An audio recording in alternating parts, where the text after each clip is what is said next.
Okay, I think we'll get started. Dan Sutherland from CIC is going to introduce our speaker today, but I wanted to add my words. I'm Karen Holridge from Political Studies, so thank you to my 112 class for coming, and just a reminder that you need to take notes on the talk, that's your in-class assignment for this week. And I wanted to express my thanks to Greg Poelzer for being willing to give us the talk today. But I'll turn it over to Dan to introduce Greg, and we'll start. Wow. Ladies and gentlemen, welcome to Political Studies 112. Also, welcome to, this is also being acted as event number 12 on the programming year for Canadian International Council. My name is Dan Sutherland. Please come on in. Come on in. I'm chair of the local branch of CIC Saskatchewan. Just a few things about CIC. CIC's Canada's longest established foreign policy council. It has origins with past prime minister, with governors general, with a lot of leading minds of external affairs throughout the years in order to do two things: to provide you with information on what's going on in the world, as well as to give you an opportunity to get activated by what we're about to find out. When we were putting this presentation together, to which I'm very much thankful to Karen Holroyd and Political Studies for allowing us to make this happen, one of the things we were worried about is what happens if all the turmoil is done before we can get the talk done. As you can see, that's not been the case. It's amazing what's happened in the past short 5 weeks. 5 weeks ago, we weren't joking about Cold War politics again. We weren't talking about the possibility of the old world orders coming up again. A lot has happened in the past while. We have a lot of practitioners of history, of world history here, so you'll have a lot greater handle on the background than some of us. But we felt it was really necessary to cover the background, to look at some of the events leading up to this, and some of the implications. Now, who wants to ride this bucking bronco of ideas and topics and mixtures of concepts? Thankfully, we have someone in the midst. You are very familiar with our speaker. Our speaker has been very influential with the International Center of Northern Governance and Development. He's been very important with the University of the Arctic. Over the past 25 years, he spent a lot of time in Russia and spending time with the practitioners. So here to present to us on what's happening in the Crimea and how we've gotten there. Please join me in welcoming Greg Poelzer.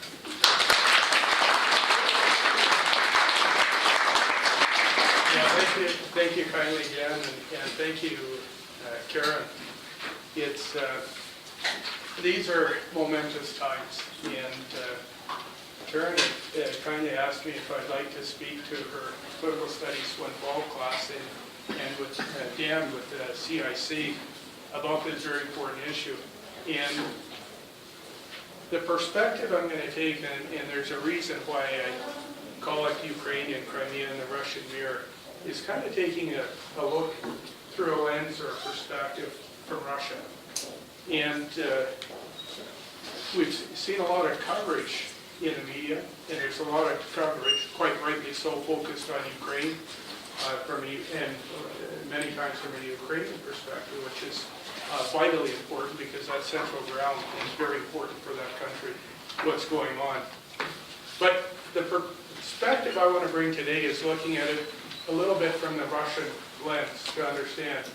And before I jump in, I'll give you a little bit about myself to explain why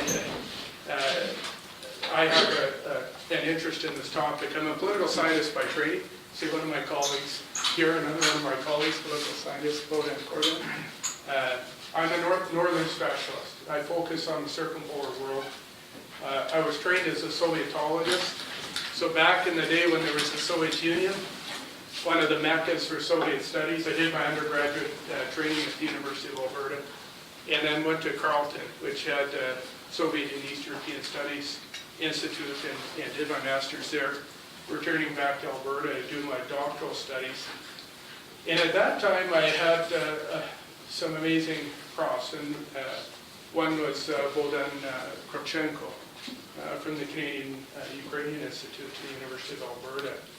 And he was instrumental in my going over to the USSR in 1991. And at that time I was changing topics. I was originally going to do like all Sovietologists do. There's the Kremlin wall. You look at the leaders and count how many paces somebody was to left and right and read the tea leaves to try and figure out what was going on in Russia. And then, of course, in 1991, at the end, the world changed quite significantly. I went over as a doctoral student, focusing on the Russian North, the Canadian North, looking at the question of Aboriginal self-government. At that time, there's Perestroika. Mikhail Gorbachev was the leader of then the Soviet Union. And there was a lot of movement occurring at that time. The Berlin Wall had come down, of course, in 1989. And so I went over as a student. My first time to Russia in 1991. Then it was still the Soviet Union. I went to eastern Siberia and Yakutsk, which is about 6,000 kilometers east of Moscow. And I went there for the fall and winter. And we have a fellow student here from that part of the world, a couple of students here from the Sakha Republic of Yakutia. It was interesting because when I went there, one of my profs in the fall and winter, as you know, eastern Siberia goes down. It makes our cold winter look like spring. And when I told him I was excited, I got this trip to go over for 4 months. And the first question he asked me, what did the loser get? But so I went, and that's been my journey. And watching that transition of that part of the world since 1991, I've been over there 30 times now. A number of field seasons, both winter and fall. And watching and having the conversations over since 1991, not just with other academics or people in the field, but also government officials. And seeing how they look, when you look at the issue of Iraq, how they perceived what was going on in Iraq. When you look at Afghanistan, how they see what was going on. When they looked at the crisis in Yugoslavia. And it was very eye-opening. Their perspective of the world, the common person on the street all the way to the government official, and academics. Even academics who have spent a lot of time in the West, and how they see the world. So that's a bit about me. I've never been, in terms of Ukraine, I've never been to Ukraine. I don't pretend to know a lot about Ukraine itself, other than what I've studied in books. And Ukrainian people, of course, resident in Russia as well, of course, in Canada. So I don't make any claims to know anything about Ukraine. Probably shouldn't make any claims to know anything about Russia either, but such as it is. I think if I were to start off, if there is a key message that I had today, is understanding the current crisis in Crimea and Ukraine. It's really, really important to understand the Russian perspective. And by that, putting ourselves in their lens of history, culture, understanding their geopolitical imperatives, their economic imperatives. And when I say that, I put a big qualifier. This is not to excuse or to say that you can just drop in troops and hold referendums and annex countries, that's by any means acceptable in international relations.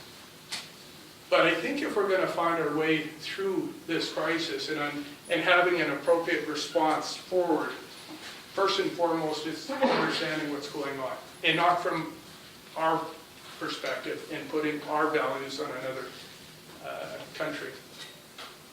One of the things we see Russia as, of course, you see it as part of European Russia, especially the western part, west of the Ural Mountains. And there's a common perspective, Russia being a European language, that it is fundamentally part of Europe. I think that's a mistaken view. Russia is not the West. And it's not in Europe per se. It's fundamentally a Eurasian country. It borders both on the west side of the Ural Mountains. 75% of Russian territory is east of the Ural Mountains, located in Asia. One of the things that struck me, just as a touch point, just on a regular everyday kind of perspective, when we say the differences between Russia and say that part of the world, Eurasian part of the world, rooted in Orthodox traditions and so on, take a look at language.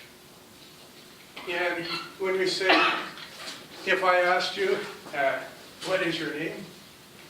How would you respond? Alan. Alan. Okay. And if you could speak in a sentence, what would you say? I am Alan Anderson. Yeah, I am Alan Anderson, or my name is Alan Anderson. And in French, je m'appelle, I call myself. In German, ich heiße. In Norwegian, jeg heter. In Russian, меня зовут. They call me. I don't call myself. Who am I to go out and say my name is? They call me. And those kind of value differences are embedded and reflected in language. I just use that small example to underscore that we shouldn't assume that our vantage point is a vantage point shared around the world. In Russia, Western values are not universal values. If you wanted to get a good glimpse, and it's kind of interesting, I was going through Putin's speech of March 18th, going through it last night. And after the slides were put together and thinking about what I was going to talk about, what was uncanny, I'd read snippets, true confessions, I just read snippets of his speech in, New York Times and Globe and Mail, and they take little bits and pieces out. But I do invite you all to read through that speech. And I do invite you all to, you can find it online, you just type in Putin and speech, March 18th, and it'll pop up, and it's, you can get that in the Russian government's translated into English. And don't assume everything that's in there is simply political spin. For a moment, when you look at it, think for a moment that what he's saying has an element of truth from their perspective. That they, or not truth as these are objective facts necessarily, but from the perspective of how they see the world, that it's sincere, that these are sincerely held views of how they see the world, how they see Russians view the world. And when you walk through this, it was surprising. He also used the metaphor, as I did in my talk, is the Russian mirror. And I think Colleen got the advertisements out earlier, so I think someone must have saw the title of the talk and shipped it to the Kremlin and Putin put it into his speech.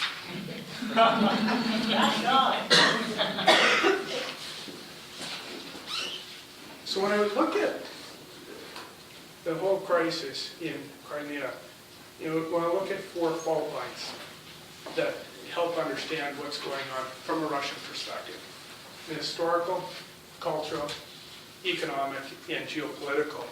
And there's going to be a lot of maps in this presentation. When you're in school, if from time you're in elementary school and you open up an atlas, this is typically, it says, stealing this from Zbigniew Brzezinski's book, Game Plan, is back in the late 1980s. And it was one book that fundamentally changed how I look at the world in terms of geopolitics. He was my former security advisor to Jimmy Carter in the 1970s. It just simply a brilliant mind on Soviet and Russian and East European politics. That's how we see it, North America in the center. So we will see Ukraine way off in a distant land, and there's kind of an inclination to think, well, it's far away. Why are other countries mucking about in this faraway place? It's far away from us. How Russia sees the world. Again, you can tell SSSR. It's in when there was still the Soviet Union. You put Moscow, and you look at maps in Russia. You pick up an atlas in Russia.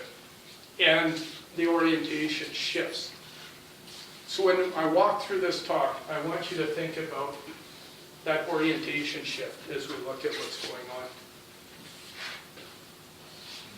One of the things from a Russian perspective is Crimea is not historical Ukrainian homeland.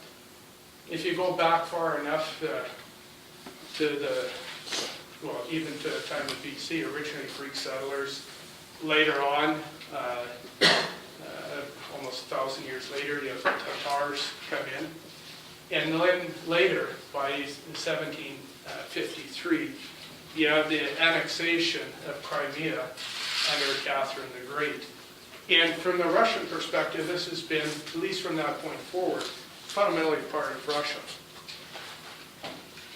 So in this map here, I want to show Crimea 1740, where it's sitting. So the Kingdom of Poland, there's not a Ukraine proper at that time, an independent country. You have the Russian Empire. You have the Ottoman Empire. And if you look, Ottoman Empire swings around here, and Crimea is fundamentally part of the Ottoman Empire. And largely Turkic speaking peoples. Interesting in terms of Russia, in terms of crossroads as a language and worldviews, about 20% of the words in the Russian lexicon, in the Russian language, actually have Turkic origins. You think of words like tea, which is chai in Russian. There's a number of words like that. But anyhow, 1740, this is prior to the expansion under Catherine the Great. 1840, it now becomes part, the pushing back of the Ottoman Empire, and you have Russian Empire expanding westward and southward into Crimea. Interesting, this isn't the first time Crimea has been in a dispute with the West. We can go back to the Crimean War of 1853, where again you have Russian expansion against a weaker Ottoman Empire, and you have Britain and France allying with what would be later Turkey, the Ottoman Empire, against Russia at that time in 1853.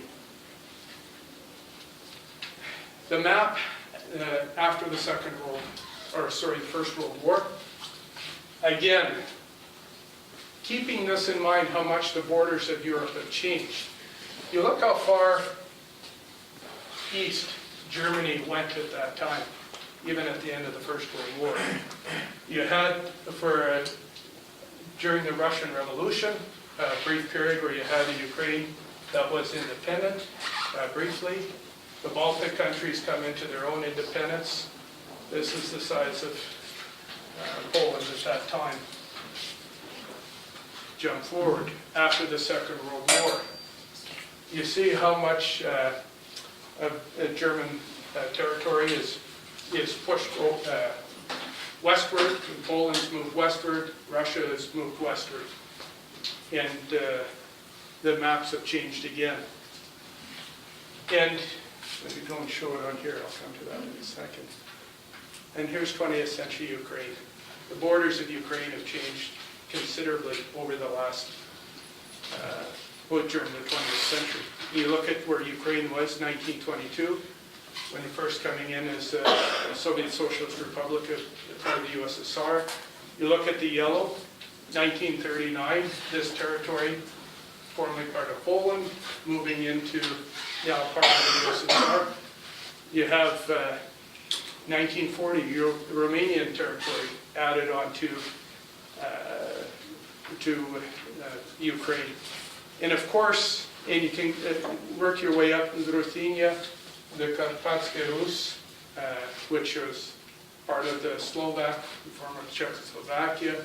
So the borders of Ukraine, borders of Russia, borders of Finland, for heaven's sakes. Finland used to have access to the Arctic Ocean. And after the war, part of the Soviet expansion, it carved out the northern part of Finland, took it over for itself, and Finland no longer has access to the Arctic Sea. And then, of course, Crimea, 1954. It's moved from Russia by Nikita Khrushchev to Ukraine. So the borders of Ukraine, coming into a republic itself, in the 20th century, and the border changes have been quite significant for Ukraine itself. So I put that in perspective, and in thinking ahead, one thing I'll come back to at the end of why borders matter and why international law matters. You've seen across Europe how many border changes. If everybody wanted to rewrite to a point in time in history where they'd like their border, we'd have endless wars going on, and that's a reality. And that's part of the reason why this is so contentious, even if it is a Russian-dominated area, Crimea ethnically, why it's so contentious. Oh, the cultural divide. I think this is one that's grossly underestimated in the Western media. It certainly comes through clearly in Putin's speech. He talks about Belarus, Ukraine, and Russia being essentially one Slavic family. And this comes back to the Huntington thesis. He had a wonderful book, I thought, a very insightful book called Clash of Civilizations, and he had a similar article of shorter length, if you want to read the shorter version, in Foreign Affairs back around 1992-94, 20 years before. I invite you to read that. If you look at what he was looking at 20 years ago, talking about the situation in Ukraine, you could almost change some of the dates and describe what exactly is happening right now. But Huntington's thesis is fairly simple. At the end of the Cold War, the fall of the Berlin Wall, there's a famous article came out called The End of History by Francis Fukuyama. And in that, he basically made the argument, it's slightly polemical, so is Huntington's thesis for that matter. But basically, we've come to the end of history. The Cold War, the big competition between the Soviet East Bloc and the West has come to an end. Politics is going to be profoundly boring. We're going to see the eventual democratization of Eastern Europe and potentially even Russia. We're going to see the global market economy take force. That'll be the dominant economic paradigm. And we're going to go back into kind of boring politics. And there is an undercurrent in the Fukuyama thesis that these values towards a market economy, these values toward liberal democracy, and so on, are somehow universally shared or aspire to values. And Huntington's thesis is basically this: who are you kidding? These values, liberal democratic values, that might be aspirational, are not shared universally. These, this reduction of the tensions, or a lot of the tensions that are underneath, were held in check, in fact, by the Cold War, between the competition between the Eastern Bloc and the Western Bloc. And he argued that what's going to come to the fore instead are contests and conflicts among cultural areas. So you have the Orthodox world, which is largely Russia, Ukraine, and Belarus. You have the West. You have the Sino, or the Chinese area of the world, and Latin America. So he's breaking down all these areas of the world that share certain cultural understandings, lenses of the world, how we walk through the world and interpret and understand the world, and the ties that bind us. And to me, the Huntington thesis makes a lot of sense. You look at Yugoslavia and the breakdown. What really is the difference between Serbian and Croatian linguistically? Virtually nothing. One uses the Latin alphabet, the other uses a Cyrillic alphabet. One is Roman Catholic, the other is Orthodox. That's where the divides. And if you look at a fault line through former Yugoslavia, you see this fault line. When you look at what he has to say about Ukraine, you see the same cultural fault line through Ukraine today. Students don't do this, but this is really hardcore plagiarism. All these maps here. But if you look at the ethnic breakdown in terms of language speaking, and you see Western Ukraine, This western part was for a long time under Polish rule. It's Catholic in orientation, Western in orientation. You have eastern part of Ukraine that many Russians feel the eastern part, and of course Crimea itself, is fundamentally as much Russian homeland as it is claimed to be Ukrainian homeland. Whether that's right or not, in many respects doesn't matter, because perception matters in politics. And you see the language breakdown between east and western Ukraine. And then you have the Crimean Ukrainians, which has an uneasy position in Ukraine today.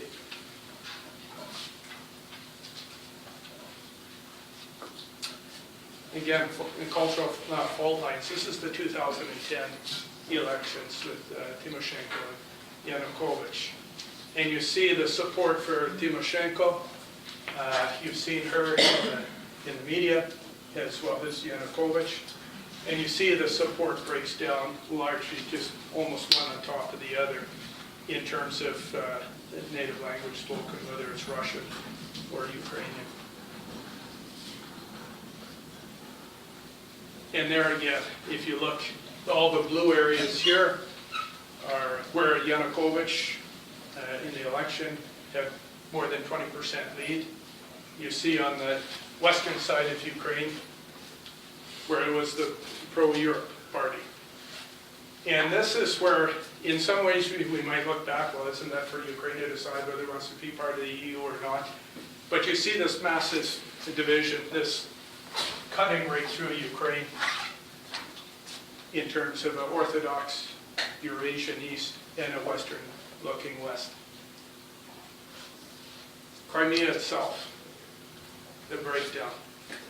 Tatars, 12%. And for those of you who don't know, and probably most of you do, Tatars, prior to even Russian expansion, to go back to the Ottoman Empire, was their homeland. Then during the Soviet period, you had Stalin, whom I hope most of you know who Stalin was this Soviet leader, of course, after Lenin passed away, until just after the Second World, 1953, when he passed on. But Stalin had a fairly repressive regime, of course. And one of the things he did was to exile the Tatars from Crimea to Siberia. After the Berlin Wall came down and the Soviet Union collapsed in 1991, many of the Tatars returned back to Crimea. Ukrainians, roughly a quarter, and there'll be some debates around that, exactly what the percentage is. But the point is, the vast majority of the Crimean population are ethnic Russians, have been for centuries, certainly since Catherine the Great encouraged immigration to that area. Now, before I jump to this, I think it's really important to understand too, and this again is my perceptions of conversations I've had with regular Russian citizens, government officials, and so on. There is a sense, and it'll sound paternalistic, but often refer to Ukrainians like as their younger brothers, or little Russians, as they'll call. And it's not meant to be in a disparaging term whatsoever, but in terms of tight relationship culturally with Ukraine. And so when we see this aggressive, there's no two ways around it, aggressive approach by putting in Russian troops, holding a referendum where you have Russian troops on the ground. For a lot of Russians, they don't see this per se as they're going to war against Ukraine. That's not in the mindset. If anything, where they're going against the war, if there is that, it's the West. They see fundamentally the West getting involved, mucking about in their doorstep with their cousins, and not very happy about that. Economic fault lines. Economy matters to Russia, to Ukraine, to Europe. It's a petrol economy. something like 2/3, 70%, it varies from year to year, of Russia's foreign exports are dependent on the sale of oil and gas to Western Europe.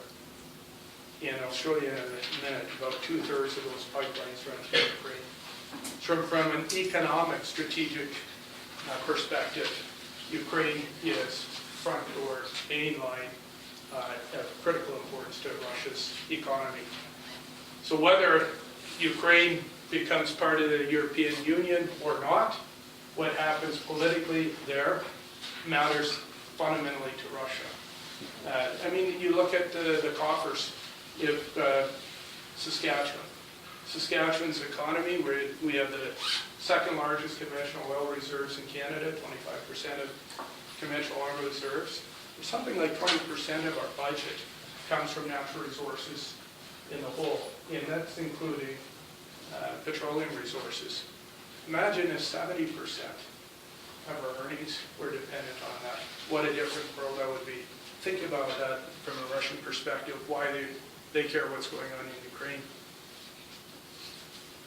On the receiving end, so there you have it down at the bottom, 66% of Russian gas exported to the EU goes through Ukraine. 58% of gas consumed in Ukraine is from Russia. So Ukraine is highly dependent on Russian gas as well. But then you look at the other countries, receiving countries, 27% in Italy, 36% in Germany, and 23% in France. These are not small numbers, hugely important. Strategic locations of gas fields. Interestingly, there's another important dimension. You look at a lot of the discussion right now is, will Russia go into eastern Ukraine? Among other things, historical, cultural, there's obviously huge economic. And you see that around Crimea as well. Hugely important. Geopolitics, historical, cultural, and economic fault lines. Again, from a Russian perspective on Russia's doorstep. I go back to this, and this is why I throw this map in, is thinking about, here's Moscow, this is the former Soviet Union, this is this map here, and how they were looking outward. We look at that map again, way off to the right is Western Europe, not for Russia. So it looks outward. And of course, this is the buffer zone with the West, and when they set up the Soviet bloc. This is all now members of the European Union. These aren't Eastern Bloc countries. Jump forward, now right on their doorstep, Ukraine could be part of that world. And so that's not slightly more in focus. EU members in Ukraine. Surrounded here are EU members. Belarus, Russia, and Ukraine as one cultural area, economic area for Russia. Again, thinking about it, if you're sitting in Moscow, for them they see this encroachment by the West. No. I shortened up and changed up, but Russians beyond borders. This also has implications for the former Soviet republics, a large Russian population, Kazakhstan, and in the Baltic countries there's less so in Lithuania, but there's Estonia and Latvia still have large Russian populations from the former Soviet period. So what's going on here, every time it squeezes closer, puts another pressure point from a Russian perspective. The last thing I wanted to talk about before I turn it open to questions are the global implications. This is a defining moment for Russia. It's what happens here.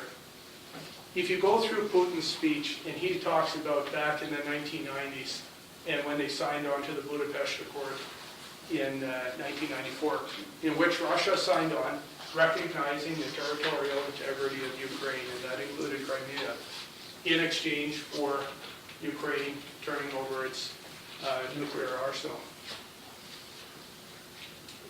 When Putin talks about that, and this is a commonly held view, Russia was in a weakened position, bullied by the West. You had chaos politically. Yeltsin had opened up. There's the democratization. You had a massive decentralization. If you talk to the common Russian at that time, they thought this was a massive humiliation, what was going on for Russia. Massive humiliation. And we can think back to Weimar Germany and how people are thinking about how Russia or Germany felt, or some people felt in Germany after the First World War, and the Versailles Treaty and so on. There is a tinge of that in Russia, that perspective. There was an old joke in the 1990s around that, and you could apply that to kind of the motivations around Putin. So the joke goes like this: there's Gorbachev and Yeltsin were still alive. And at that point, Yeltsin was, Gorbachev still is. But the economy's in shambles. You have breakaway republics, political chaos. But there is a rumor that Stalin, who's not ethnically a Russian, he's actually a Georgian, was still alive. And he was hiding out in a little cabin up in the Georgian mountains. So Gorbachev and Yeltsin decide together, you know what, we'll go back.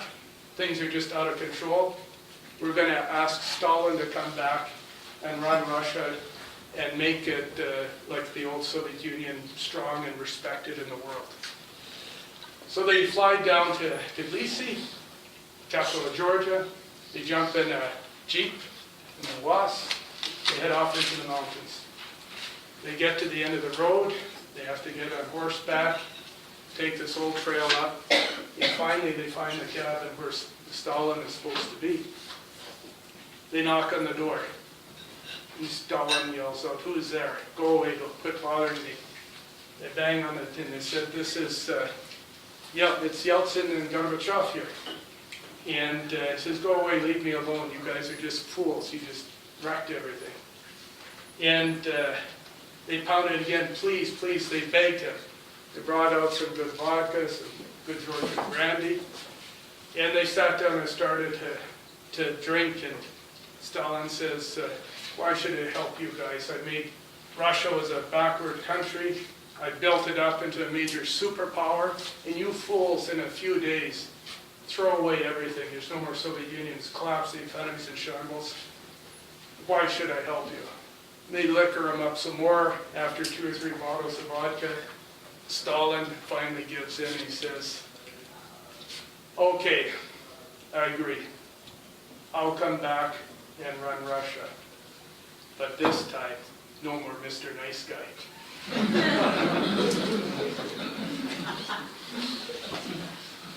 And such as we have it today. It's such as we have it today. But this is a defining moment for Russia. And if you read the Russian press, you can read the English language, Moscow News, Moscow Times. And those ones have almost a little more Western kind of balance, kind of slant on the situation.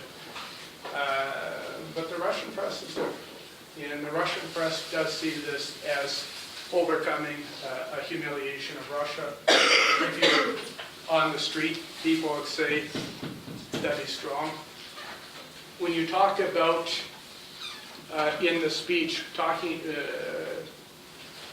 Putin talks about, okay, what about the ethnic Tatars? How are they going to be treated in the future?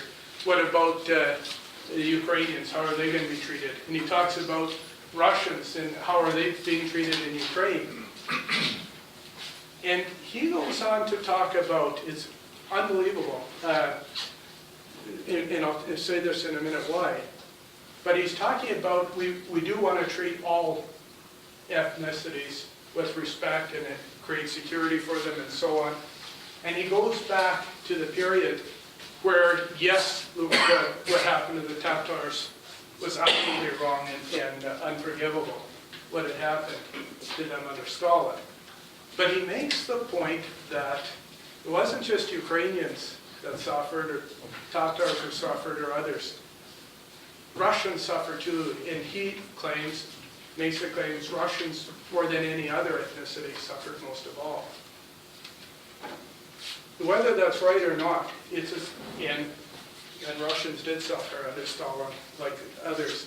It is a perception. And I go back to this idea, our values held universally, and what is valued in terms of political leadership. I go back to one of my first trips in 1991. It was in December. I was in southern Yakutia, and I've been doing interviews all day. And I was staying at an elder's house, he was, or cabin. He was a reindeer herder, had come back. It was in December, and I asked him, "What are you doing?" And he was celebrating Stalin's birthday. And I said to him, I was aghast. How could somebody be celebrating Stalin? Because under Stalin there was the gulags, at least 20 million people died. Under Stalin there was the man-made Ukrainian famine where at least 8 million people were starved to death by government policy through grain requisitions, absolutely horrible. You had the whole collectivization period.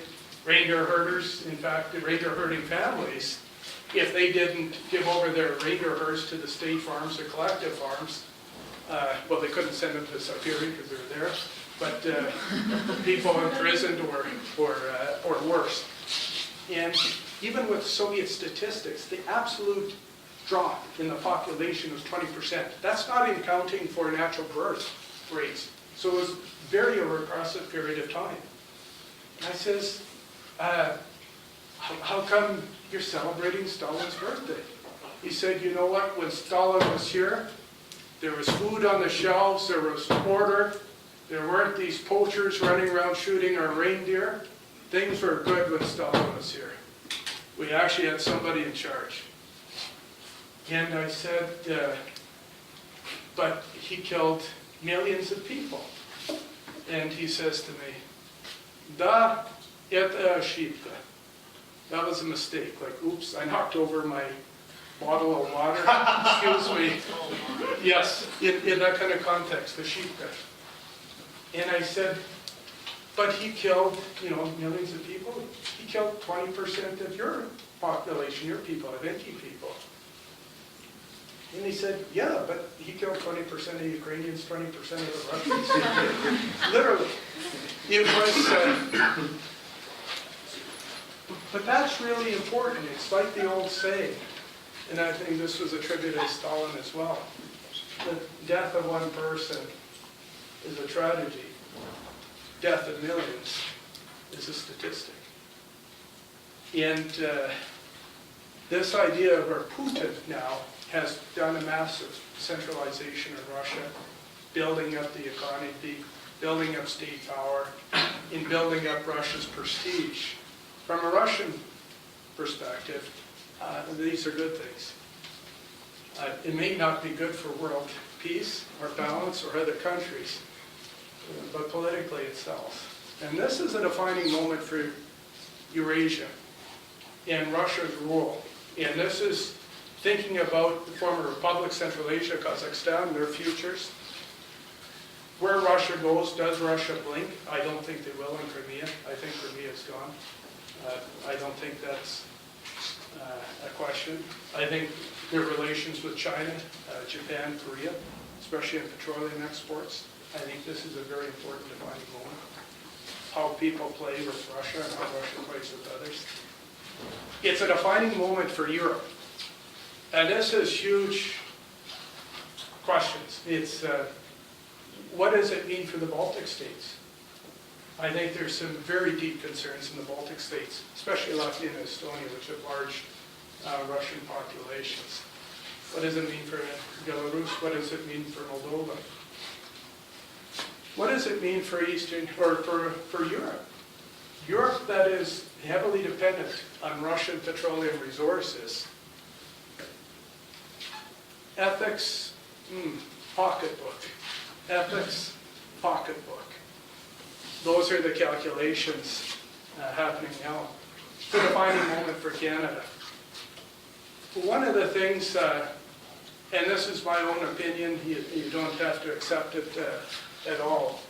One of the things, so as a Canadian, I'm actually quite proud of is the unity among the different political parties at the federal level in terms of its external stance on the situation in Crimea, Ukraine. You look south of the border, you don't see large parts of the Republican Party cheering on Obama or behind you. It's much more fractured. And I think this is really, really important at this time. And I think also there's global security in the balance. You have the situation in Syria. I don't think I don't want to sound pessimistic, but I don't think the eastern border of Ukraine is terribly secure. I think there's a 50-50 chance Russia will go into eastern Ukraine. And if you look at, you saw the map I had earlier where the oil or the gas fields in eastern Ukraine, you look at most of the industrial production rests in eastern Ukraine. You look at the Russian domination linguistically in eastern Ukraine. And it wouldn't take, if you look at the Putin's speech, there's been pronouncements saying, no, we're going to stop at Crimea. We're going to stop at the Sudetenland, right?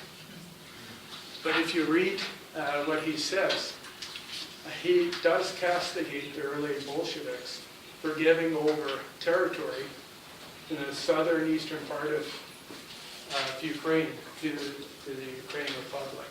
It's almost a foreshadow, in my view, what could happen there. But in the global security balance, and I want to take this a little far flung, and why the rest of the world is watching.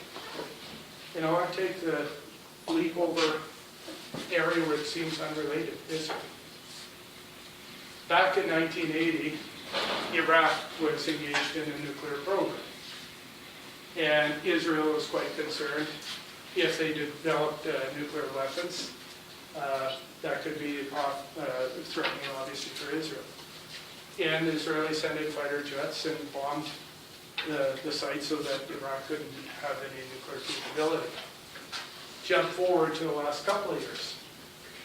What's the West, and in particular Israel, been very concerned about? Iran. Iran and its nuclear program. And over the last couple of years, the West has put on sanctions on Iran, and it says, look, we've got your back, don't do anything rash, Israel, stay out of this, we'll handle this. Now, if you're sitting in Jerusalem right now, and you haven't been really happy, with how the West has been handling Iran, and that's debatable whether it's appropriate or not. But now you're watching Ukraine, and you watch Russia annex a part of another country, and the West might have, okay, we'll target a few leaders of banks, political, but not the heavy, it could be heavier hitting sanctions, and those heavier hitting may still come.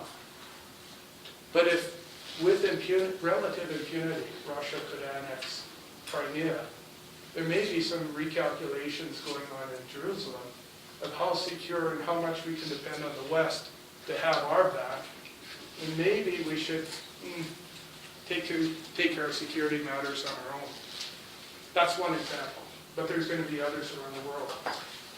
Irredentism, which is the opposite of separation, where homeland area of a national ethnicity sees its ethnic people in another country and goes and annexes or expands to incorporate. There's other parallels. Take Taiwan and China is another one. We can go around the world and find numerous cases like that. This could be very, very unsettling. This is huge, huge global security questions. And so it's not just an issue in a faraway place in which many of us have neighbors, of course, of Ukrainian ancestry or from Ukraine. But the way forward, I think, one of the things, if we're going to find a pathway forward, is actually understanding and take, at least with some degree of sincerity, understanding where Russia is coming from, and then building an appropriate response that not only just takes prima facie, we must just ensure international law and norms are held, but what are the motivations behind it? I think going back, when we look back at the historical maps, the historical evolution of the area, the economic resources in place, especially petroleum resources, and thinking about that Huntington thesis, that there are cultural affinities, there are lenses in which people group themselves around the world, and take that for a moment somewhat seriously, then it may alter, or at least better inform how we proceed in dealing with this crisis. So that's my story, and I'm sticking to it.